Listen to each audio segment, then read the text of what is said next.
Fala, Blaugranas! Matheus Norman aqui para mais um vídeo no nosso canal do Blaugrana Brasileiro. Hoje nós vamos fazer a análise pré-jogo da partida contra uma equipe que foi uma grande pedra no nosso sapato na temporada passada. Mas muita coisa mudou, tanto lá quanto aqui, e é muito difícil não ficar otimista com o flic-flaca do Hansi Flick, que vai em busca de uma vitória fora de casa para continuar sendo o único time 100% no Campeonato Espanhol. Mas antes da análise começar, deixa eu te pedir aquele engajamento. Deixa a tua curtida, se inscreve no canal, ativa as notificações, é só clicar no sininho, porque dessa maneira você não perde nada que a gente posta e ainda nos ajuda a crescer cada vez mais e levar um conteúdo cada vez melhor para blaugranas espalhados pelo mundo inteiro. Feito o pedido, vamos lá. Como joga o Girona? Esqueçam aquele Girona do Eric Garcia, do Alex Garcia, do Savinho, do Ian Couto, do Dovbyk. Aquele time não existe mais.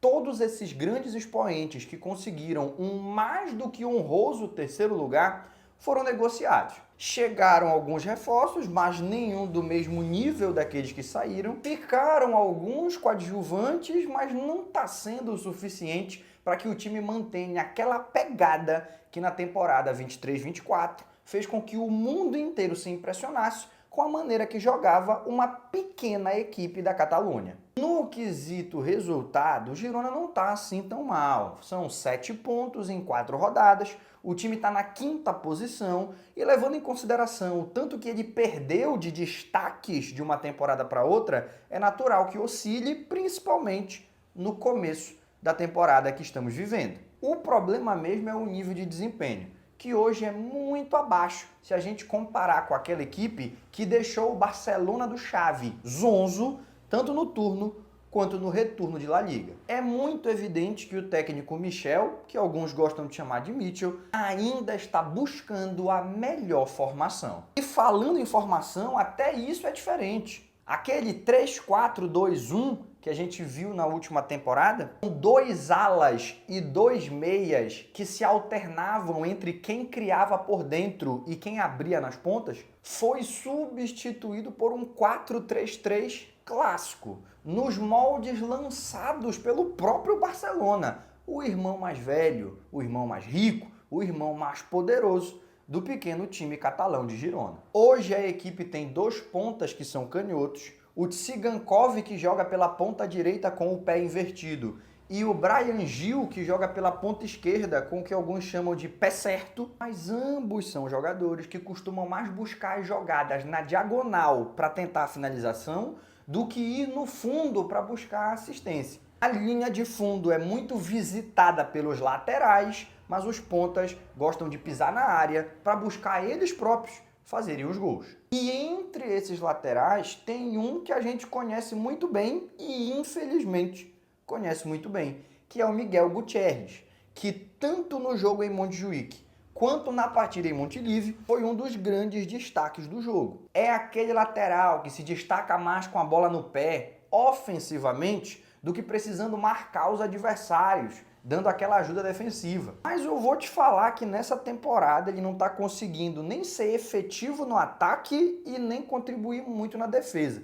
Esse novo sistema de jogo, que não tem mais 3 zagueiros protegendo a costa do Miguel Gutiérrez, está fazendo ele ter muita dificuldade para se adaptar. Nessa linha de 4 defensores, ele está muito desconfortável e é bem difícil, embora nunca impossível, que ele tenha o mesmo desempenho que teve em outros momentos. Mas é no meio-campo que joga aquele que eu falo com tranquilidade.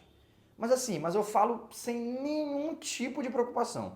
Eu ficaria muito surpreso se alguém discordasse do que eu vou falar agora. Porque ali está, sem dúvida nenhuma, um dos volantes do futebol espanhol. E eu me arriscaria até a dizer que joga ali um dos volantes do futebol mundial. Sem dúvida alguma é um volante, o Oriol Romeu. O nosso GOAT da pré-temporada. Zoeiras à parte, ele é o cara que dita o ritmo no meio-campo do Girona, é o que tem o passe mais refinado entre os jogadores de meio de campo E como o Barcelona colocou uma cláusula no contrato de empréstimo dele, em que ele não poderia jogar contra nós, vai ser desfalque garantido para o Michel, tanto na ida quanto no retorno. Os companheiros que tem no elenco não tem tanto essa característica de distribuição de jogo, são mais de intensidade, são mais de brigar pelos espaços. Então, não só perde o jogador, mas perde a característica, porque não tem ninguém no banco que possa entrar e fazer o que o Oriol Romeu faz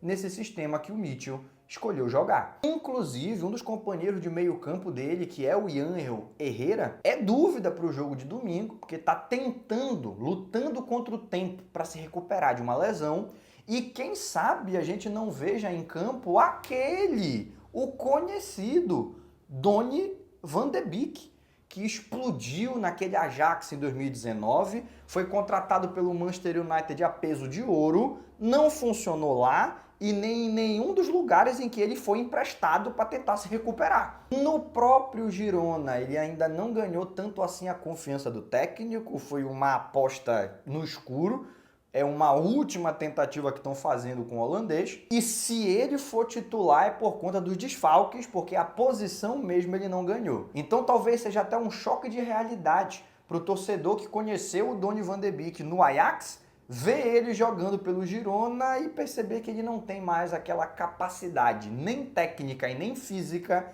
que chamaram a atenção no time que nos deu Frenkie de Jong. Mas continua sendo um time que busca atacar e não só esperar o adversário para responder, toma a iniciativa e, principalmente dentro de casa, busca manter a posse de bola e vai em busca de ganhar. Mitchell não é o técnico que fica satisfeito de empatar, nem fora de casa.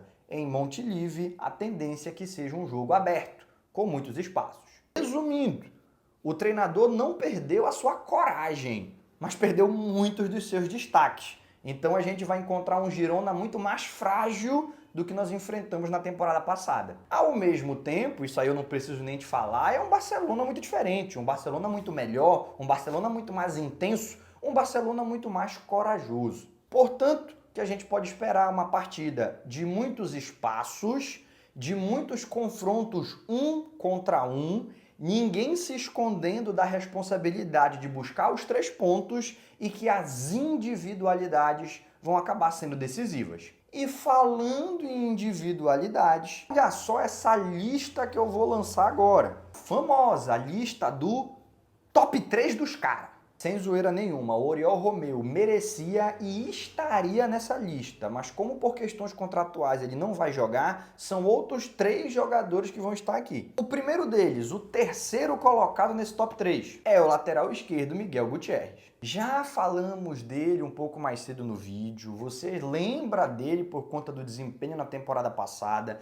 Ele não está na mesma rotação esse ano que estava no ano passado, mas continua sendo um jogador extremamente talentoso, com uma grande vocação ofensiva. Se tiver espaços, ele vai conseguir causar problemas para o Barcelona. Não tem medo de tentar fazer gol, busca as assistências. Das 4 partidas, em 3 ele foi muito mal, mas na partida contra o Sevilla ele apareceu no campo ofensivo. Então é importante o Hansi Flick ficar atento para que o Miguel Gutierrez não tenha o conforto que teve contra o Sevilla, que ele se sinta tão desconfortável quanto se sentiu nas outras 3 partidas desse campeonato. Mas aí tem um tema interessante. Será que o Michel vai dar a oportunidade do seu lateral avançar tanto se no setor dele cai justamente o Lamine Yamal? E tem um outro detalhe, digamos que ele peça, pô, Miguel Gutierrez, dá uma segurada aqui, não sobe tanto, fica mais na marcação, esse moleque é brabo, se a gente deixar ele com espaço ele pode machucar nós. E digamos que o Miguel Gutierrez escute, lute contra os seus instintos, porque ele é um jogador de característica ofensiva,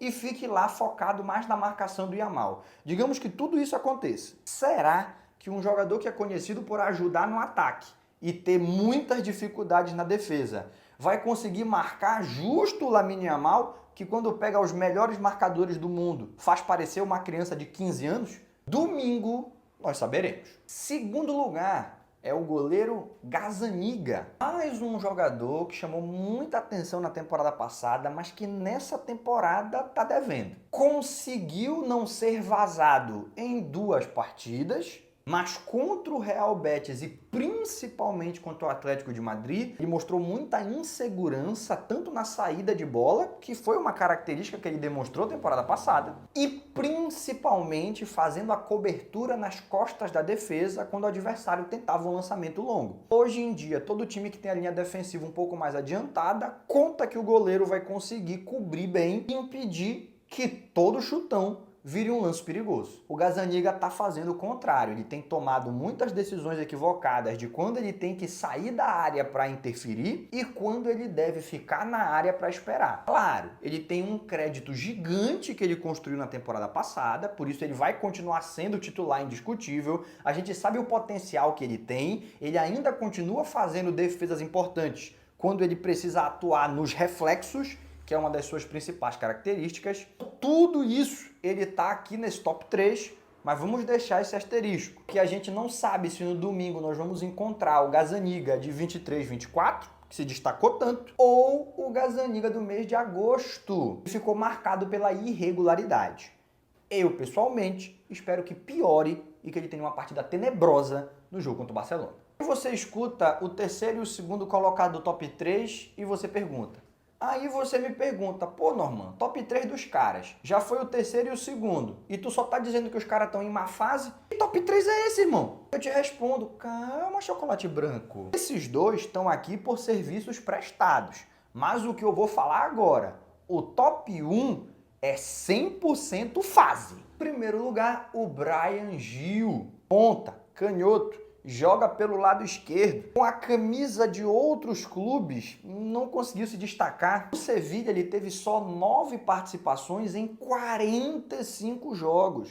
Foi para o Tottenham e a situação piorou. Só 2 assistências em 43 jogos. Gol mesmo ele não fez nenhum. Mas nesse início de temporada, na fase atual, ele está sendo o jogador mais consistente e mais perigoso do time do Girona. O que mais tenta é o que mais acerta. Talvez o fato dele estar sendo tratado como grande contratação do time para a temporada encheu ele de confiança. E ele está tentando mostrar que aos 23 anos de idade não é uma promessa que deu errado.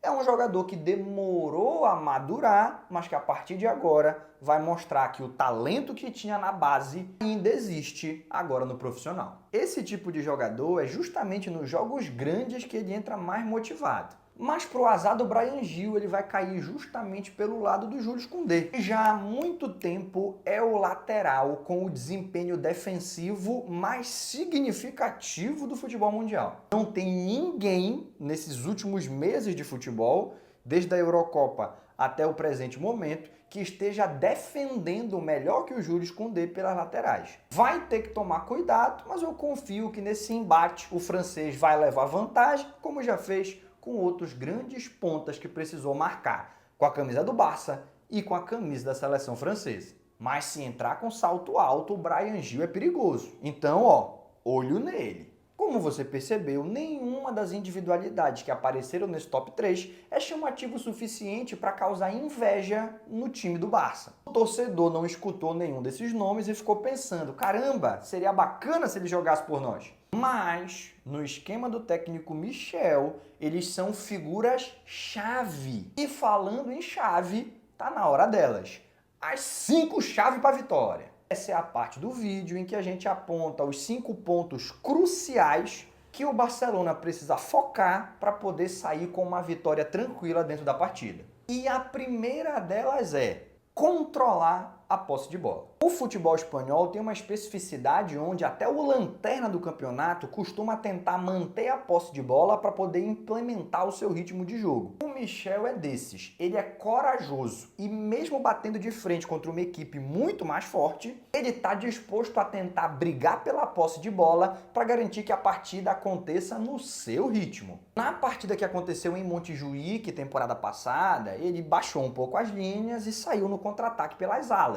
Mas quando jogou em casa, quando jogou em Girona, ele virou a chave. Não só tentou, como conseguiu pressionar o Barcelona no campo ofensivo, disputou a posse de bola e saiu vitorioso. Com a formação que ele joga hoje, que é uma formação no 4-3-3, principalmente por jogar em casa, é muito mais provável que ele vá repetir a estratégia de pressionar do que a estratégia de recuar. O Barcelona do Hansi Flick, se conseguir jogar o flick-flaca da maneira que vem fazendo, mantendo ali em torno de 65% da posse de bola, vai deixar o adversário muito desconfortável e vai estar muito perto de conseguir a vitória. Segunda chave, jogar bem desde o primeiro tempo.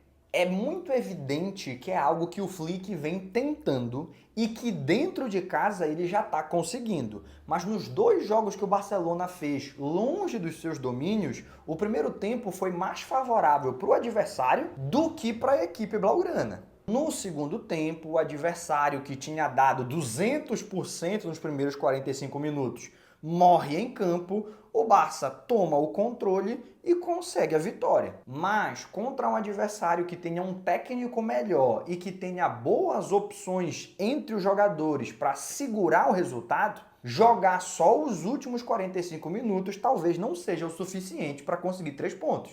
Então, que esse seja o primeiro jogo fora de casa que o flick-flaca funciona os 90 minutos. Porque isso não vai ser importante só para esses 3 pontos, mas para vários momentos do campeonato e até para conseguir o título. Terceira chave para a vitória: encaixar a pressão. Mesmo na temporada passada, que foi a melhor temporada da história do Girona, o time não era conhecido pela construção pelo meio de campo, e sim pela velocidade e intensidade que implementava nas jogadas pelas laterais. Sempre num ritmo frenético que não deixava o adversário respirar. Quando você enfrenta um time que tem essa proposta de jogo, existem 2 opções para você combater. Ou você baixa a linha de marcação para tirar o espaço e a oportunidade de se utilizar a velocidade dos jogadores, o que é algo totalmente inimaginável para o Barcelona fazer, ou você encaixa a pressão lá em cima, marca o homem da bola e impede que existam lançamentos, transforma tudo em chutão. A gente já fez um jogo parecido contra o Valência, que também é um time marcado muito pela intensidade quando joga dentro de casa. E se você lembrar bem, nos primeiros 15 minutos o Barcelona conseguiu encaixar a pressão. Nos últimos 30 minutos do segundo tempo também conseguiu encaixar essa pressão. E enquanto a pressão estava encaixada, a gente só via o Ter Stegen participar do jogo ou para bater tiro de meta ou para controlar os chutões que davam e sair de novo distribuindo o jogo. Agora,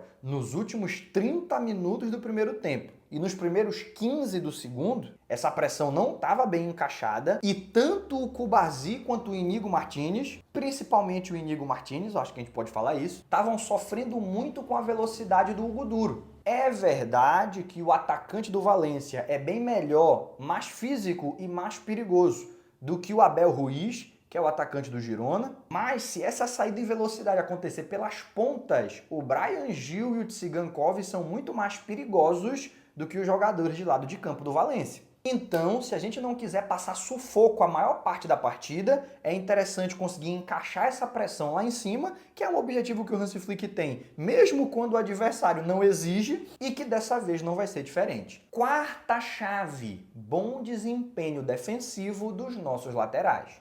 Falei ainda há pouco, o Girona não era e continua não sendo um time que construa pelo meio. Com a perda de talento que o Mitchell passou, a maioria dos destaques acabou indo embora nas janelas de transferências, o time acabou perdendo um pouco da variedade tática na hora de construir ofensivamente. E hoje, basicamente, o objetivo é sempre conseguir isolar um ponta com o lateral para que no 1 contra 1 ele leve vantagem e em seguida busque a finalização, que é o que fazem na maioria das vezes o Tsigankov e o Bryan Gil, ou, em alguns momentos, se conectar com os laterais para buscar o cruzamento para o Abel Ruiz. Como o Barcelona não vai se privar de atacar para cobrir os espaços na defesa, é bem possível que em muitos momentos esse 1 contra 1 aconteça. Então é de suma importância que o Koundé e o Baldé estejam numa jornada inspirada, vençam esses confrontos no 1 contra 1 e impeçam que esse perigo das pontas vire oportunidade de gol. O francês, a gente já até falou nesse vídeo, confiança total que vai conseguir vencer os duelos. O espanhol, do outro lado, tem um pouco mais de dificuldade defensiva. Na partida contra o Valladolid não foi assim tão testado, mas respondeu bem naquele ambiente e tomara que consiga repetir o nível de desempenho, tanto atacando, mas principalmente defendendo. Se isso acontecer, pode ter certeza, é mais um clean sheet, é mais um jogo sem sofrer gols para o Marc-André ter Stegen. E agora a quinta e última chave da vitória. Um dia inspirado do Pedri. Meu irmão, isso aqui é meio caminho andado para ganhar qualquer jogo, não só esse. Já falei várias vezes que para mim o Pedri saudável é um dos melhores jogadores do planeta. Mas nessa partida especificamente, a sua atuação e dominância dentro do meio de campo vai ser muito mais importante e necessária para que o time possa sair vitorioso. Por tudo que a gente já falou sobre o Girona, já deu para perceber que é um time que precisa implementar uma alta velocidade na partida, porque caso contrário, dificilmente vai conseguir criar as oportunidades. Aí que entra o Pedri para defender com a bola no pé, tirando a velocidade do jogo e deixando o adversário sem o espaço e o ritmo que ele precisa para atacar. É aquele toque no Casador, é aquele toque no Koundé, é pedir a bola de volta, é dar uma segurada quando tiver rápido demais e favorável para eles. Mas claro, sem deixar lento demais, porque aí fica desfavorável para a gente. Quando os caras derem espaço, aí sim é a hora de acelerar, encontrar o Olmo e o Yamal, principalmente entre linhas, para que eles levem o time no último terço em busca dos gols. Basicamente, fazer o que ele fez na partida contra o Bilbao e contra o Valladolid, onde ele não foi artilheiro e nem rei de assistências, mas com as jogadas que ele fez, controlando o ritmo no meio de campo, ele permitiu que outros jogadores encontrassem sempre muito espaço para gerar as jogadas de gol. O Pedri bem na partida contra o Girona deixa a gente muito perto de voltar para casa com 3 pontos no bolso. Acredito que se essas 5 chaves forem respeitadas, o Barça vai conseguir a vitória. Mas afinal, quem é que vai ter a missão de conseguir fazer com que em campo todas essas ideias se apresentem? Quem são os 11 titulares do Barcelona nessa partida? Agora nós vamos descobrir, porque tá na hora da aposta da escalação. Eu acredito que nós vamos ter uma rara repetição de escalação que não vai acontecer em semanas consecutivas, porque nós tivemos a data FIFA, mas que mesmo assim vai ser muito incomum ao longo da temporada. Com certeza nos próximos jogos vai haver uma rotação, mas nesse domingo contra o Girona, provavelmente a mesma escalação que venceu o Valladolid. Sendo ela Ter Stegen, Koundé, Íñigo Martínez, Cubarsí, Baldé, Casador, Pedri, Yamal, Dani Olmo, Rafinha e Lewandowski. Infelizmente, essa data FIFA vai fazer com que o Barça tenha que ir para a rodada com mais um desfalque. O Fermin se lesionou, mas por sorte não foi uma lesão muito grave e antes do final do mês ele já deve estar disponível para essa maratona que o Barça vai enfrentar nos próximos 40 dias. O meu palpite é o mesmo que eu dei nos outros vídeos. Vitória do Barcelona com grandes chances de gol do vovô Lewandowski. Apesar dos desfalques, nós temos totais condições de vencer essa partida e obrigado Hansi Flick por ter convencido o elenco de que isso é verdade. Nunca faltou nível técnico para o Barcelona jogar mais. Só o que faltava eram os jogadores acreditarem que podiam vencer as partidas, mesmo que aparecessem obstáculos que são normais para uma temporada longa como é a do Campeonato Espanhol. Mas e você, quer concordar ou discordar de alguma coisa que ouviu nesse vídeo? Então deixa aí nos comentários. E antes de sair, não esquece, se inscreve se ainda não está inscrito, curte se ainda não curtiu, ativa as notificações se você ainda não ativou. Só assim nós podemos crescer e levar um conteúdo cada vez melhor, direto da Catalunha, para blaugranas espalhados pelo mundo inteiro. Por hoje a gente encerra. Aquele abraço e até o próximo vídeo.